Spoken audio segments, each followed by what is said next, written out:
Hello to anyone who might be watching this video. I just thought I would put this up because I saw the Coleman Hughes and Dave Smith debate. And I think from a pure debate perspective, Dave was sort of ambushed and hit with a lot of pedantic technical points. But fundamentally, the spirit of the issue is undeniable.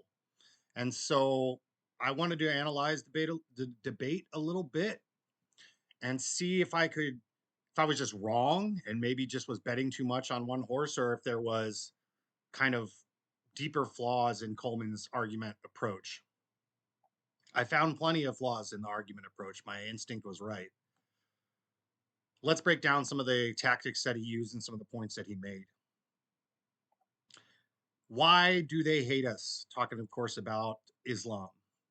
Coleman makes the claim that terrorism stems from radical Islamic ideology and not legitimate grievances about US foreign policy. It's like interesting how these very logical people like Hughes just seem to think they're the only ones who have access to logic or reason sometimes. Anyways, I don't want to straw man him. Let's see here. This is clearly a false dichotomy. Hughes is ignoring how US foreign policy creates conditions where extremist ideologies flourish and how they have been propped up by the United States. Examples: the overthrowing of governments in Iran in 1953, Iraq, Libya, and various other brutal dictatorships we routinely have supported when in our interests. Um, the idea that somebody would be arguing that the United States has the moral high ground at this point is beyond me. He's also conveniently leaving out that he pointed to Saudi Arabia as an example where our presence was invited to be there, but he fails to mention that the Saudi regime is a repressive dictatorship that is propped up and exists only because of US military support that we provide to get access to their oil. The invitation for our presence came from the Saudi rulers, not from the Saudi people.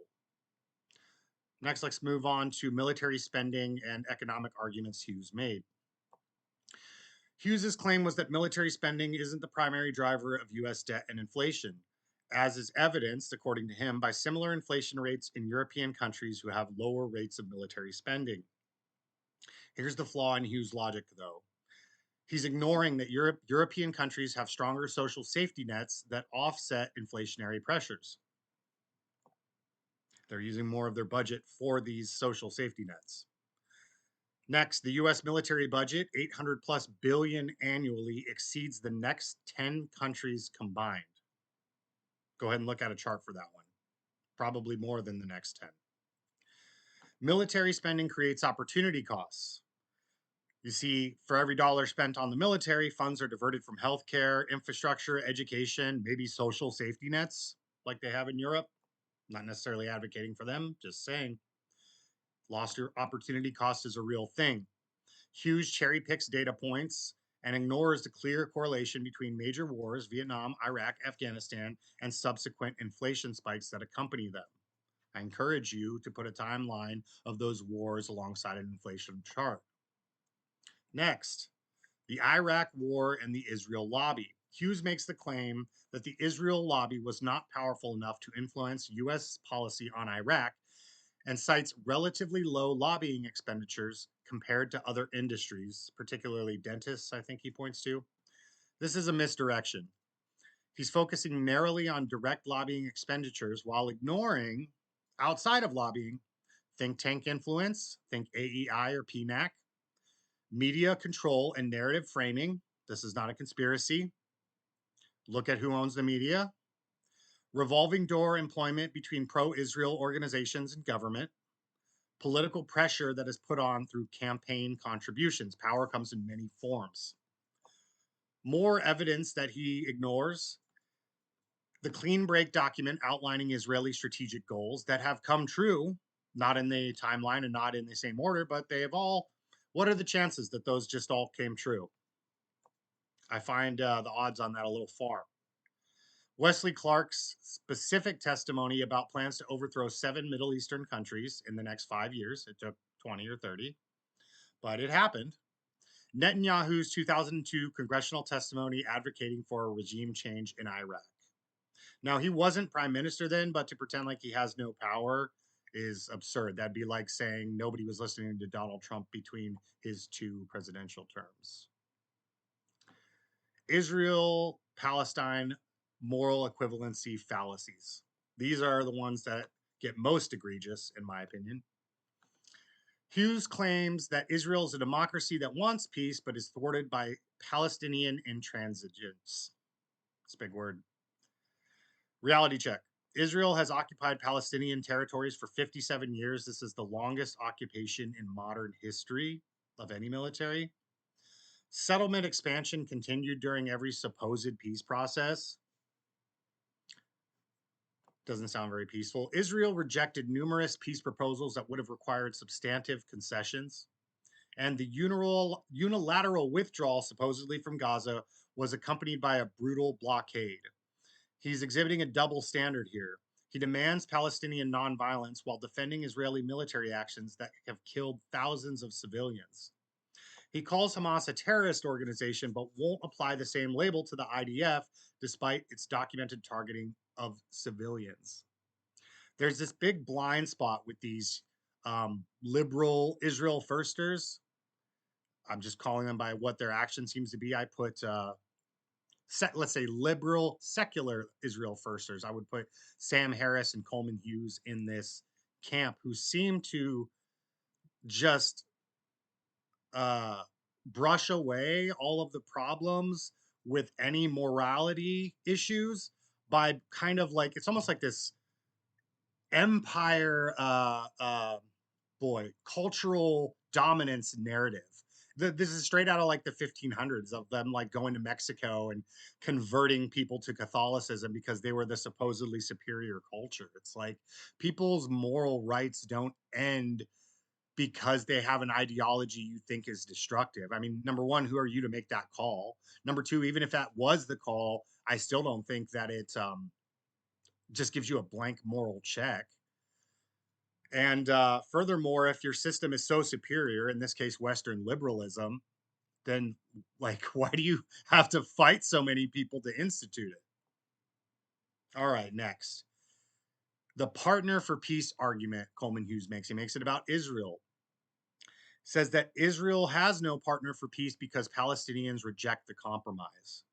But this is like historical revisionism. Palestinians offered to accept 22% of historic Palestine in 2000. That was rejected by Israel.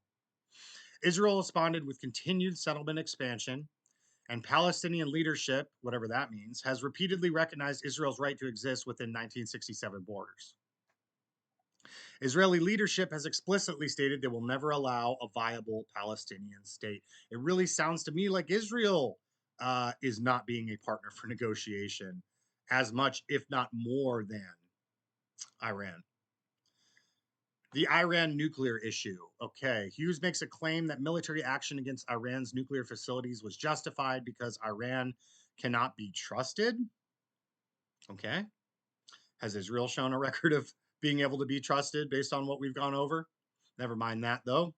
Here's the inconsistency. Iran complied with the JCPOA until the US unilaterally withdrew. Israel itself has a nuclear arsenal that we all agree to not talk about. The IAEA has never found evidence of a nuclear weapons program in Iran, despite them reporting since the 90s that it's, I don't know, what do they keep saying? 2 weeks away? 2 weeks away. But it's 2 weeks away right now, too. Hughes applies a standard to Iran that he won't apply to other nations. Okay. And in conclusion, he applied sophisticated rhetorical techniques. All right. From a technical perspective, his arguments were sound, but very pedantic and flawed, ultimately, upon further examination. He created false dichotomies, moves the goalposts when confronted with evidence, applies inconsistent moral standards, relies on selective evidence while ignoring anything contradictory, and uses intellectual sounding language in his NPR voice to obscure the fact that he is committing basic logical fallacies. I mean, some of them were so big that it's like you have to take a step back to be like, oh, wow, he had the balls to really come with this and like sell it as if it was a legitimate point. Smith, while less polished in delivery, presented a more historically accurate and morally consistent position in the debate, despite the pedantry that Hughes used. The broader US Middle East conflict requires honest engagement with uncomfortable truths that Hughes consistently avoids. Mainly, I think that his biggest problem is that he trusts asking the foxes for whether or not they have been robbing the henhouse. You understand, Coleman, that if the US was doing things it wouldn't want its citizens to know, that it would probably hide that evidence and that it would make official reporting in line with what the narrative it's trying to sell the people are.